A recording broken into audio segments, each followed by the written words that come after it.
Olá, neste vídeo aqui então o objetivo é compreender um pouco mais sobre o processo de calibração de um instrumento, sobre a correção de um valor apresentado por um instrumento.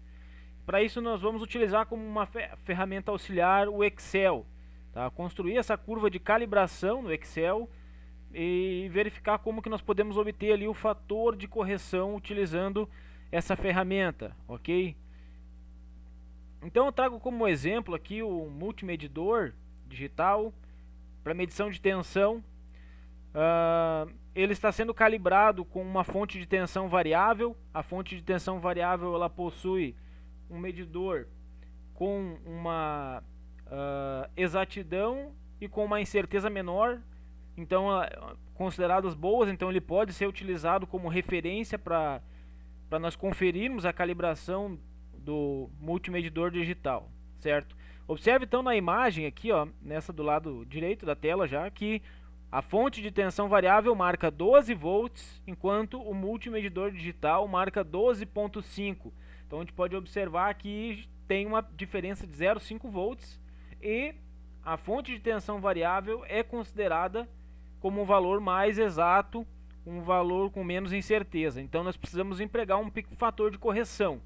Esse fator de correção de 0,5 volts ali para sair de 12,5 e chegar em 12, talvez ele não seja o mais adequado para outros valores. Então a gente precisa realizar essa verificação em uma série de valores de tensão diferentes para que nós tenhamos a determinação de um fator de correção médio, vamos dizer assim.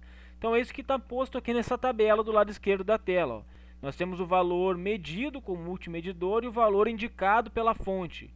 Quando a fonte indica 1 volt, o multimedidor marca 1. Quando a fonte indica 10 volts, o multimedidor marca 10.1. Quando a fonte marca 15 volts, ó, o multimedidor marca 15.5. Então observem que essa diferença ela não é regular, certo? É uma diferença que tem uma determinada variação e nós vamos empregar um fator de correção médio aqui para obter um valor mais exato. Vamos então ver como isso vai ficar a partir da construção da curva de calibração aqui utilizando o próprio Excel. Bom, já mexi de lugar aqui as coisas, vamos lá então. Vou pegar aqui as duas colunas e inserir um gráfico de dispersão somente com marcadores, certo? Somente com marcadores, ó. Agora eu vou dar uma formatadinha no gráfico aqui, tá bom?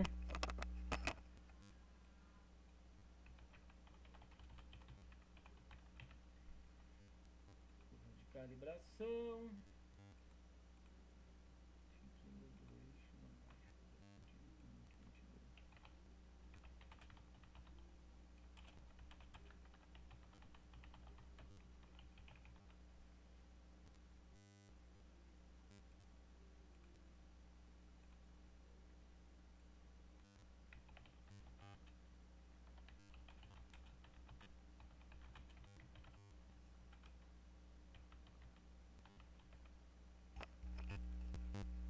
Fechou, já fiz aqui a formatação do gráfico, tá bom?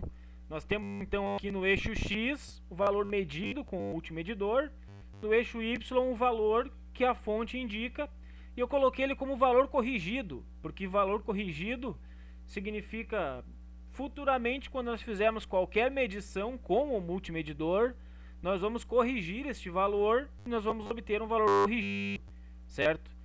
Tá? Como nós podemos obter esse fator de correção agora? Bom, a partir desses marcadores, nós vamos clicar sobre aqui os marcadores, selecionar, né? Clicar com o botão direito do mouse e adicionar uma linha de tendência.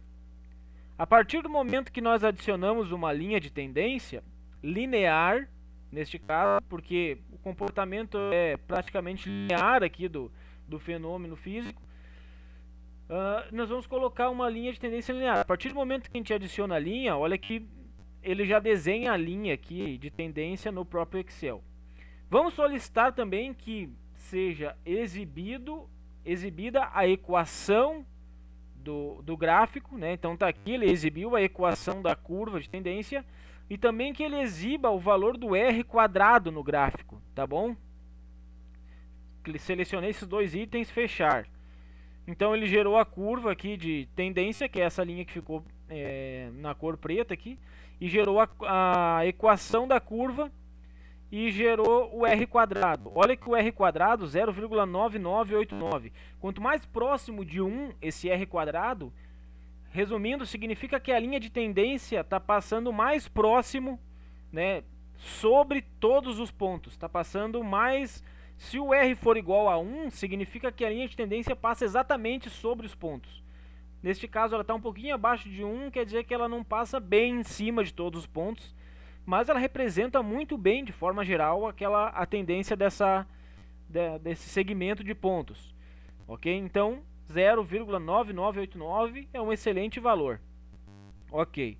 E aqui nós temos uma equação. Ó. Essa equação, então, ela relaciona o valor do eixo X com o valor do eixo Y, certo?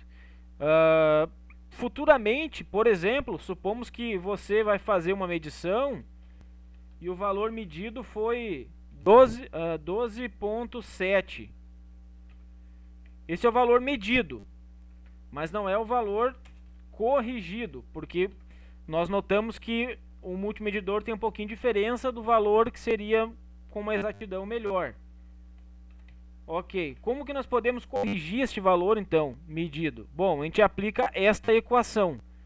Esse valor medido seria o eixo X e o valor corrigido seria o eixo Y.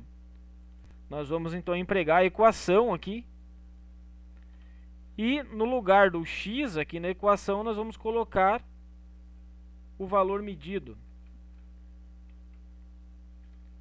No lugar do X, o valor medido. E mantemos as outras informações. Ponto. Certo? Vou tirar algumas casas aqui depois da vírgula. Na verdade, quando se marca 12,7, significa que o valor corrigido é 12,4. Certo? Então esse era o objetivo aqui neste vídeo, mostrar como fazer o levantamento da curva de calibração e a correção. Muito obrigado pela atenção e um abraço.